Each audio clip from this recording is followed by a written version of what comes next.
Hello students, आज का हमारा टॉपिक है सीपीआर। सीपीआर क्या है, सीपीआर कैसे देते हैं, किन किन कंडीशंस में हमें सीपीआर देना चाहिए, कब कैसे देना चाहिए, क्या सीक्वेंस होते हैं सीपीआर देने के, है ना। पल्स कौन सी चेक करनी चाहिए, एडल्ट में कौन सी पोजीशन होती है, इन्फेंट में कौन सी पोजीशन होती है, कितने चेस्ट कंप्रेशन देने चाहिए, ब्रीथिंग कितनी देनी चाहिए, सारी चीज़ें आज हम इस वीडियो में डिटेल से जानेंगे। ठीक है, तो वीडियो को पूरा देखें।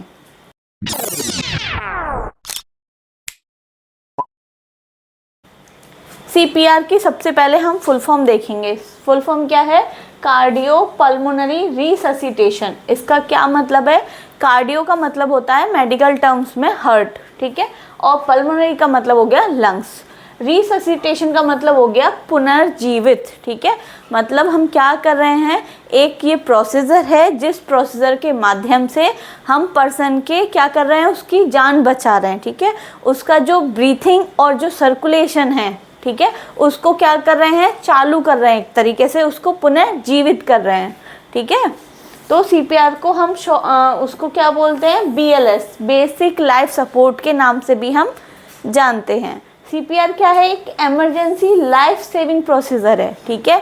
कैसा है? इमरजेंसी मतलब हमें कहीं भी कंडीशंस दिख रही है पेशेंट की, भाई वो अनकॉन्शियस है, ठीक है, होश में नहीं है, और उसकी कंडीशंस ऐसी हो रही है कि हमें सीपीआर देना चाहिए, तो उसकी जान बचाने के लिए हमें ये प्रोसीजर उस पर करना होगा या हमें उसको सीपीआर देना होगा, ठीक है। तो ये एक कैसा है, इमरजेंसी लाइफ सेविंग प्रोसीजर है जिसमें व्यक्ति की ब्रीथिंग एंड सर्कुलेशन को सुचारू रूप से रखने के लिए किया जाता है। मतलब कि जिससे कि उसकी जो ब्रीथिंग है, सांस लेना, और जो ब्लड सर्कुलेशन है वो पूरी बॉडी में सर्कुलेट होता रहे, मतलब वो स्टार्ट रहे, वो बंद ना हो, ठीक है। अगर वो स्टॉप हो जाएगा तो जो पर्सन है, जो व्यक्ति है, वो क्या हो जाएगा, डेड हो जाएगा, ख़त्म हो जाएगा। तो उसको बचाने के लिए, ठीक है, हम ये प्रोसीजर करते हैं। इससे क्या होता है, it helps provide oxygen to vital organs, ठीक है। इससे सीपीआर देने से, ठीक है, इस तरीके से आपने कई बार देखा होगा, इसकी ट्रेनिंग्स दी जाती हैं कि कैसे हमें सीपीआर देना चाहिए, ठीक है। तो ये क्यों देते हैं? जिससे कि जो भी हमारे वाइटल ऑर्गन्स हैं, ठीक है, उन तक ऑक्सीजन पहुंच सके और जो ऑर्गन्स हैं वो डैमेज होने से बच जाएं और जो पर्सन है वो रिवाइव कर जाए, दोबारा से पुनः जीवित हो जाए, ठीक है। अनटिल हेल्प अलाइव, जब तक कि कोई मेडिकल हेल्प नहीं आ जाती है। आजकल क्या होता है, देखो, एक तो मेडिकल स्टूडेंट्स तो हैं ही, उनको तो कंपलसरी है ही कि सीपीआर कैसे देना चाहिए, क्या प्रोसीजर होता है, सारी चीज़ें जाननी चाहिए। प्लस जो गवर्नमेंट है, ठीक है, वो और भी लोगों को क्या कर रही है, ट्रेनिंग दे रही है। मान लो कोई इमरजेंसी कंडीशन फंस जाती है, कभी रोड एक्सीडेंट हुआ है, ठीक है, किसी को शॉक लगा है, तो वहाँ पर अगर कोई मेडिकल हेल्प वाला नहीं है, मेडिकल स्टूडेंट नहीं है, तो अगर अदर कोई व्यक्ति है तो उसको भी सीपीआर देना आना चाहिए, जिससे कि उस व्यक्ति की जान बच सके, ठीक है। तो ये एक मामूली प्रोसेस नहीं है, ठीक है, ये क्या है, ये एक व्यक्ति की जान बचाने वाला प्रोसेस है, ठीक है। तो इसीलिए हमें इसको बहुत ध्यान से और अच्छे से समझना चाहिए, एक एक चीज़ के बारे में बहुत अच्छे से जानना चाहिए, ठीक है। हम जानते हैं कि पर्सन कहीं पे भी लेटा हुआ है, ठीक है, उसको हम देखते हैं, पूछते हैं, भाई उठो, नाम क्या है तुम्हारा, ठीक है। अगर वो रिस्पॉन्स नहीं दे रहा है, अगर वो होश में है, बता रहा है अपना नाम, तो कोई ज़रूरत नहीं है। अगर वो बेहोश है, बता ही नहीं रहा, रिस्पॉन्ड नहीं कर रहा, ठीक है, उसके बाद हम सीपीआर देते हैं। और भी कंडीशंस होती हैं जो हम चेक करते हैं, जैसे पल्स चेक करते हैं, ठीक है, वो भी हम नेक्स्ट देखेंगे कि हम क्या क्या चीज़ चेक करते हैं। कितना हमें इंचेस मतलब नीचे तक पुश करना चाहिए, दोनों हैंड्स का यूज़ करना चाहिए, किस तरीके से यूज़ करना चाहिए, कितने कंप्रेशन देने चाहिए, ठीक है। तो वो सारी चीज़ें अभी हम नेक्स्ट स्लाइड में देखेंगे। क्लियर? अगर आपने अभी तक भी मेरे चैनल को सब्सक्राइब नहीं किया है तो मेरे चैनल को सब्सक्राइब करें। वर्षा नर्सिंग एकेडमी के नाम से मेरा चैनल है, उसको सब्सक्राइब करें, उस पर बेल आइकन को हिट करें, जिससे कि आपको नोटिफिकेशंस मिलते रहें नई नई वीडियोस के बारे में। सबसे पहले इंडिकेशंस, सीपीआर हमें किस किस कंडीशंस में देना चाहिए, ठीक है। तो सबसे पहले है कार्डियक अरेस्ट।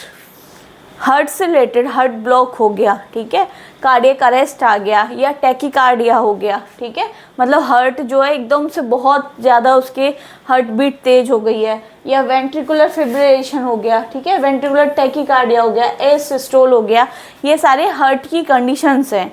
इसमें भी अगर कोई प्रॉब्लम होती है तो हमें उस कंडीशन में CPR देना चाहिए। रेस्पिरेटरी अरेस्ट, ठीक है, सांस लेने में प्रॉब्लम हो रही हो, या कार्बन मोनोऑक्साइड पॉइजनिंग हो गई हो, ठीक है, मतलब कि कार्बन कहीं पे किसी रूम में जो कार्बन मोनोऑक्साइड है वो हो गई हो और पर्सन ने इनहेल कर ली हो, उसकी वजह से उसको बिल्कुल वो अनकॉन्शियस हो गया, उस कंडीशन में हमें CPR देना चाहिए। कोई एक्सीडेंट या इंजरी हो गई हो, ठीक है, या किसी को इलेक्ट्रिक शॉक लग गया हो, बिजली का झटका लग गया हो, ठीक है, किसी को फॉरेन बॉडी ऑब्स्ट्रक्शन हो, कोई फॉरेन बॉडी ऑब्स्ट्रक्ट हो गई हो, निकल नहीं पा रही हो, या किसी ड्रग का रिएक्शन या फिर ड्रग ओवरडोज हो गई हो, ठीक है, तो ये कंडीशंस हैं जिसमें हमें CPR देना चाहिए। पर ऐसा नहीं है कि किसी को शॉक लगा और हम CPR दे रहे हैं, नहीं, उसमें भी CPR देने के भी अभी क्या है, कुछ असेसमेंट है, कुछ चीज़ें हम देखते हैं CPR देने से पहले, ठीक है। ये वो कंडीशंस हैं जिसमें हम CPR दे सकते हैं, ठीक है। अगर आप मेडिकल, नर्सिंग या फार्मेसी के स्टूडेंट्स हैं और आप मेरी वीडियो देखते हैं, मेरी वीडियो देखना आपको पसंद है, तो हमारा गूगल प्ले स्टोर पर वर्षा नर्सिंग एकेडमी के नाम से ऐप है, उसको डाउनलोड करें। उस पर नए नए कोर्सेज़ हैं, ठीक है, मैथ 360 का कोर्सेज़ है, एनाटॉमी एंड फिजियोलॉजी का कोर्सेज़ है, आप उनको देखिए, आपको अगर पसंद आते हैं तो आप उनको परचेज़ कीजिए, आपको स्टडी में हेल्प मिलेगी। अब हमें CPR का असेसमेंट करना है कि हमें किस पर्सन को CPR देना चाहिए। उसके लिए हमें क्या क्या चीज़ चेक करनी है। सबसे पहले एपनिया, ठीक है, पर्सन की ब्रीदिंग जो है, वो सांस लेनी जो है वो बंद हो गई हो, ठीक है, वो चेक करेंगे। पल्स नहीं फील हो रही हो, एब्सेंस ऑफ पल्स हो गई हो, पल्स फील नहीं हो रही हो उस पर्सन की। उसकी जो प्यूपिल्स हैं, जो आँख के अंदर होते हैं प्यूपिल्स हैं, वो डायलेट हो गए हों, ठीक है। पेशेंट अनकॉन्शियस हो गया हो, बेहोश हो गया हो उस कंडीशन में। साइनोसिस की कंडीशन हो, मतलब कि उसकी जो बॉडी है उसका कलर कैसा हो गया हो, ब्लू कलर हो गया हो, या उसको फिट्स या सीजर, दौरे पड़ना शुरू हो गए हों, उस कंडीशंस में ये सारी चीज़ें हमें असेस करनी है। उसके बाद हमें CPR देना है, ठीक है। अब सीक्वेंस देख लेते हैं CPR देने का, ठीक है। कोई हेल्थ केयर प्रोवाइडर है, मान लो कोई मेडिकल स्टूडेंट है, उसको CPR कैसे देना चाहिए, क्या क्या सीक्वेंस होते हैं, क्या क्या स्टेप्स होते हैं। तो सबसे पहले हमें पेशेंट को यही चेक करना है कि पेशेंट अनकॉन्शियस है या नहीं, ठीक है।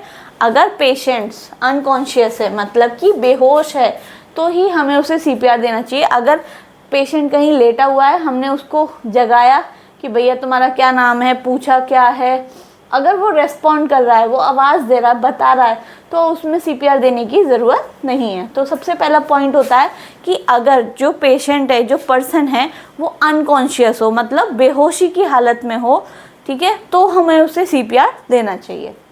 देखो, इसके लिए पेशेंट को टच करें, उससे पूछें उसका नाम क्या, आप ठीक है, ठीक है। अगर मरीज कॉन्शियस है, मतलब रेस्पॉन्स करता है, तो उसे CPR की ज़रूरत नहीं है, क्लियर। अगर मरीज अनकॉन्शियस है, मतलब बेहोशी की हालत में है, कोई रेस्पॉन्स नहीं देता है, ठीक है, उस कंडीशन में हम क्या करेंगे, उसको CPR देंगे। पहला पॉइंट हमारा क्लियर हुआ। फिर उसके बाद हम पल्स को असेस करेंगे, मतलब पल्स चेक करेंगे, ठीक है। दब क्या करेंगे, जब क्या करेंगे, पल्स को असेस करेंगे। पहला हमारा हो गया कि पेशेंट को, जो पर्सन है, उसको देखेंगे कि वह रिस्पॉन्ड कर रहा है या नहीं कर रहा है, क्लियर। फिर उसके बाद हम क्या करेंगे, पल्स चेक करेंगे। पल्स जो एडल्ट है उसमें हम कैरोटिड चेक करते हैं, जो हमारे नेक के पास होती है, ठीक है। इससे नेक्स्ट वीडियोस में हम पल्सेस के साइड्स के बारे में भी डिस्कस करेंगे।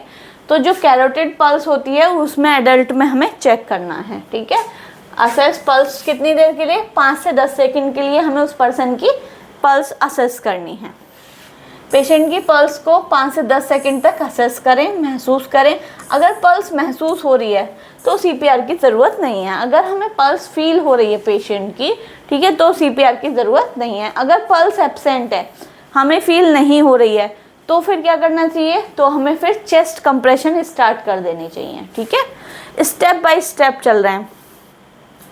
पहले हमने देखा पेशेंट बेहोश है या मतलब होश में है। अगर पेशेंट बेहोश है फिर हम क्या करेंगे, पल्स चेक करेंगे। पल्स अगर हमें फील हो रही है तो नहीं देंगे CPR, पल्स नहीं फील हो रही है तो हम क्या करेंगे, चेस्ट कंप्रेशन देंगे। ठीक है, उसके लिए भी क्या करना है हमें, पेशेंट कहीं पे भी किसी को शॉक लगा है या फिर कोई ड्राउनिंग पोजीशन में या किसी को कार्डियक अरेस्ट आया तो उसको क्या करना है, सबसे पहले सेफ जगह पे लेके आना है। उस जगह से सेफ जगह पे लेके आना है। वो जगह कैसी होनी चाहिए, फार्म एंड फ्लैट सतह।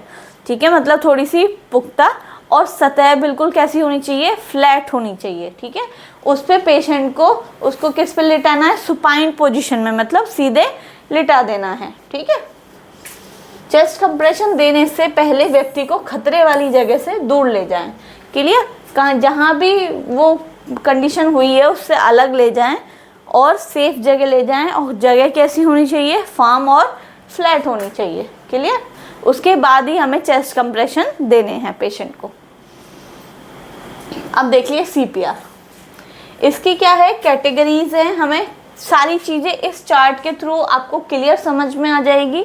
ठीक है, ये कैटेगरी दे रखी है कि एडल्ट में, ठीक है, बच्चे में और इन्फेंट्स में। ठीक है, कि कैसे कैसे कौन सी पल्स साइट हमें देखनी चाहिए एडल्ट में, चिल्ड्रन में, इन्फेंट्स में, कि कौन सा मेथड यूज़ करना चाहिए, साइट कौन सी होनी चाहिए, कितनी गहराई से हमें वो दबाना चाहिए और कितने रेट होना चाहिए, मतलब कितनी बार हमें चेस्ट कंप्रेशन देना चाहिए। वो सारी चीज़ें एक ही चार्ट में आपको तीनों का समझ में आ जाएगा, एडल्ट का भी, चिल्ड्रन का भी और इन्फेंट का भी। क्लियर, तो सबसे पहले एडल्ट का देख लेते हैं। ठीक है, अभी तक हम एडल्ट का ही देख रहे थे।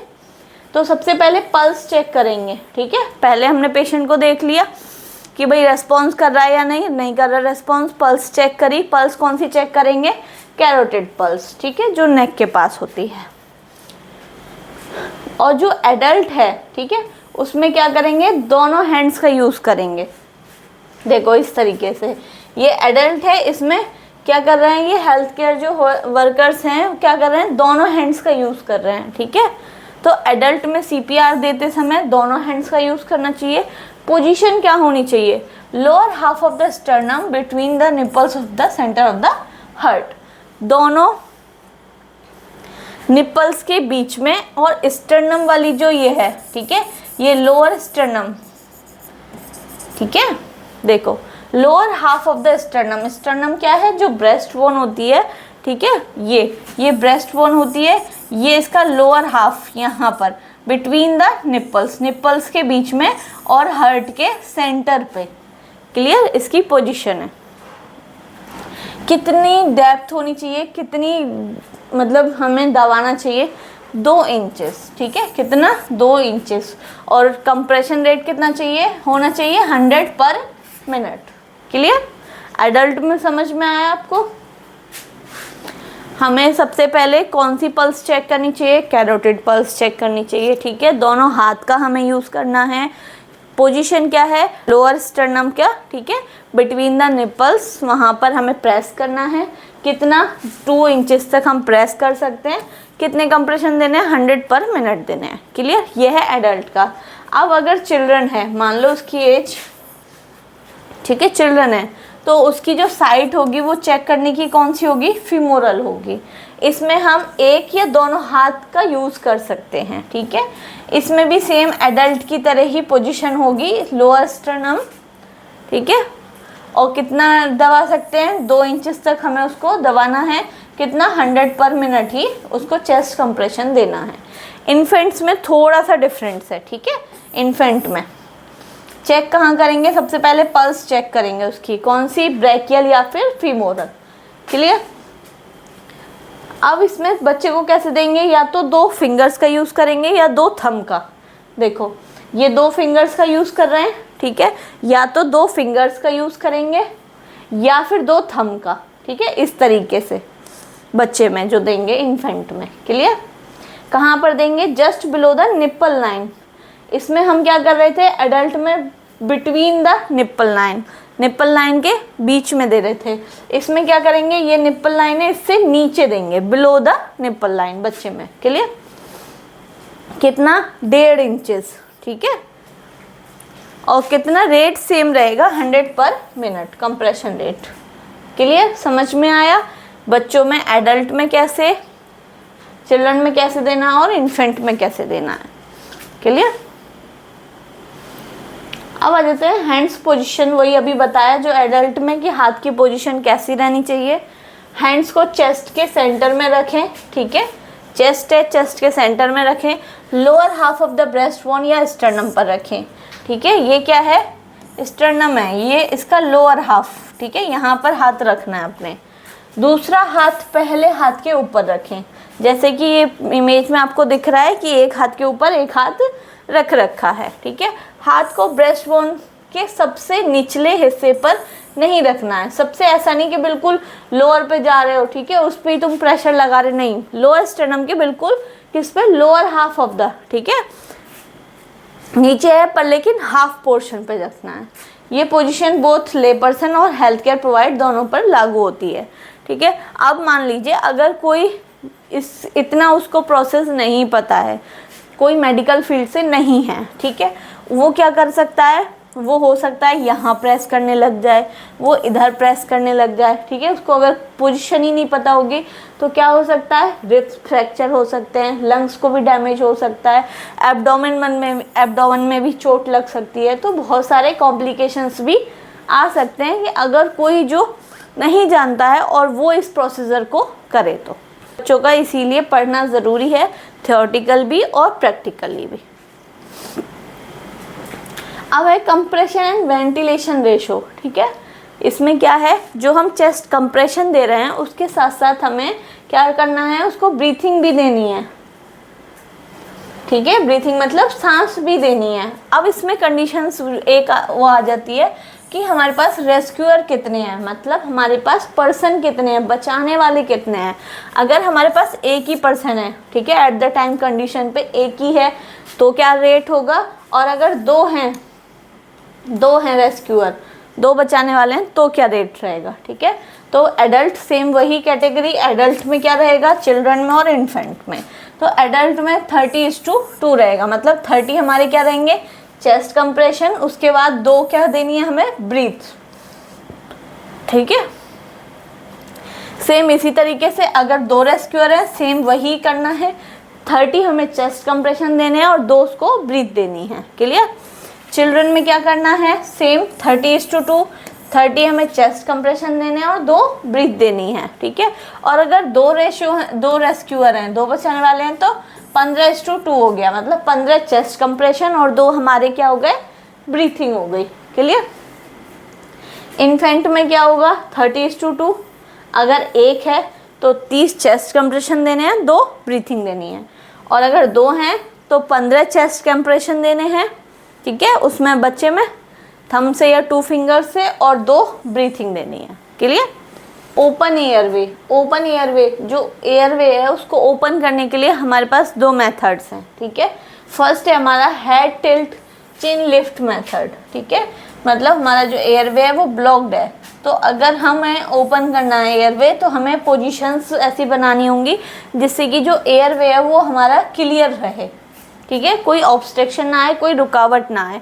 तो उसके लिए एक मेथड है हमारा, कौन सा है, हेड टिल्ट चिन लिफ्ट। इससे आप समझ जाओगे, हेड को हमने क्या किया है, टिल्ट किया, मतलब थोड़ा सा पीछे की तरफ किया है, टिल्ट करा है, मोड़ा है, और चिन को लिफ्ट किया है, चिन को हमने उठाया है। ठीक है, तो ये पोजीशन हो गई हमारी हेड टिल्ट चिन लिफ्ट मेथड। इसमें ये प्रोसीजर अपर एयरवे में टंग ऑब्स्ट्रक्शन को रोकने के लिए किया जाता है। ठीक है, अगर ऊपर के एरिया में कोई रुकावट है, ऑब्स्ट्रक्शन है, तो उसके लिए किया जाता है। इस प्रोसेस में अनकॉन्शियस पेशेंट के हेड को पीछे की तरफ झुकाकर, ठीक है, हेड को क्या करा है, टिल्ट करा है, पीछे की तरफ झुकाया है, और चिन या फॉरहेड पर आगे की तरफ प्रेशर लगाकर एयरवे को ओपन किया जाता है। ठीक है, अगर कोई भी एयरवे ब्लॉक्ड है तो उसको ओपन करने के लिए हम ऐसी पोजीशन बनाते हैं जिससे कि जो एयरवे है वो ओपन रहे। क्लियर? ठीक है, नेक्स्ट क्या है, check breath and deliver breath, कैसे हमें उस पेशेंट को ब्रीथ देनी है। ठीक है, अभी हमने पढ़ा था कि हमने 30 चेस्ट कंप्रेशन दिए और 2 ब्रीथ दी, तो ब्रीथ हमें कैसे देनी है। सबसे पहले क्या करना है, नोस्ट्रिल्स को पिंच करना है। ठीक है, इसने देखो जैसे नोस्ट्रिल्स को दोनों क्या किया है, नाक को पिंच किया है। ठीक है, और फिर माउथ टू माउथ ब्रीदिंग दी है उसको। क्लियर, हर रेस्क्यू ब्रीथिंग को 1 सेकेंड के लिए दे। ठीक है, मतलब जो रेस्क्यूअर है वो ब्रीथिंग कितने के लिए, 1 सेकेंड के लिए दे। ठीक है, और विजिबल चेस्ट राइज होना चाहिए, मतलब कि ये जिस टाइम इसको ब्रीदिंग दे रही है तो इसका चेस्ट क्या है, राइज होना चाहिए। जब हम सांस लेते हैं तो हमारी चेस्ट उठती है फिर नीचे, डाउन उठती है नीचे जाती है, तो वही सेम चीज़ है। अगर रेस्क्यूअर ब्रीदिंग दे रहा है तो ये देखे कि उसकी चेस्ट राइज हो रही है या नहीं। ठीक है, एक सांस हर 2 से 3 सेकंड में दें। जो एक ब्रीदिंग दे रहे हैं हम उसको, वो कितने में, 2 से 3 सेकंड में दें। ठीक है, तो ब्रीदिंग रेट कितना हो गया, 20 से 30 ब्रीथ्स पर मिनट। क्लियर, हमें इमरजेंसी जो मेडिकल सर्विसेज हैं वो किस किस कंडीशंस में बुलानी चाहिए। ठीक है, तो एडल्ट में अलग है और चिल्ड्रन या इन्फेंट्स में अलग है। देखो, अगर एडल्ट की कोई दिक्कत है, ठीक है, तो उसमें हमें सबसे पहले फ़ोन करना है, किसी भी मेडिकल इमरजेंसी एम्बुलेंस को, किसी भी और पर्सन को बुलाना हो। ठीक है, तो पहले फ़ोन करना है, फिर हमें 5 साइकिल करनी है किसकी, CPR की। क्लियर, तो CPR का जो रेस्क्यू है वो क्या रहेगा हमारा, 30:2, 30 चेस्ट कंप्रेशन देने हैं और 2 ब्रीदिंग देनी है। तो यही चीज़ हमें 5 साइकिल मतलब 5 बार रिपीट करनी है। क्लियर, और चाइल्ड और इन्फेंट में क्या करना है, सबसे पहले हमें 5 साइकिल करनी है, फिर उसके बाद हमें हेल्प के लिए कॉल करनी है। Clear, complications of the CPR देते समय क्या क्या कॉम्प्लिकेशंस हो सकते हैं। जैसे कि मैंने अभी बताया आपको कि अगर कोई नहीं जानता है, ठीक है, या फिर सीख रहा है, उसको नहीं पता है, वो ज़्यादा ही डेप्थ से दबा दे तो रिब्स फ्रैक्चर हो सकती है, एब्डोमिनल इंजरी हो सकती है। तो ये कॉम्प्लिकेशंस आ सकते हैं CPR देते समय। तो क्या क्या है, सबसे पहले रिब्स फ्रैक्चर। ठीक है, जो रिब्स है वो फ्रैक्चर हो सकती है। ठीक है, ज़्यादा प्रेशर लगा दिया किसी ने, ज़्यादा दम लगा दिया, उससे भी है ना रिब्स फ्रैक्चर हो सकती है। फ्लैल चेस्ट हो सकती है, लंग इंजरी, लंग में चोट लग सकती है, एब्डोमिनल ऑर्गन इंजरी, पेट में जो एब्डोमिनल के पास ऑर्गन्स हैं उनमें कोई चोट लग सकती है, वोमिटिंग, एस्पिरेशन। ठीक है, लंग्स में जा सकती है कोई चीज़, न्यूमोथोरैक्स की कंडीशन हो सकती है। तो ये कंडीशंस हो सकती हैं। ठीक है, तो इस वीडियो में हमने CPR के बारे में पढ़ा पूरा अच्छी तरीके से कि क्या है CPR, कैसे देना चाहिए, क्या क्या इंडिकेशंस होती हैं, क्या कॉम्प्लिकेशंस होते हैं, क्या सीक्वेंस होती है, कब मेडिकल इमरजेंसी बुलानी चाहिए, है ना, एडल्ट में कैसे चेक करते हैं, चाइल्ड में कैसे देते हैं, इन्फेंट में कैसे देते हैं, सारी चीज़ें हमने डिटेल में डिस्कस करी है। अगर आपको मेरी वीडियो अच्छी लगी हो तो वीडियो को लाइक करें, चैनल को सब्सक्राइब करें और ज़्यादा से ज़्यादा लोगों तक शेयर करें।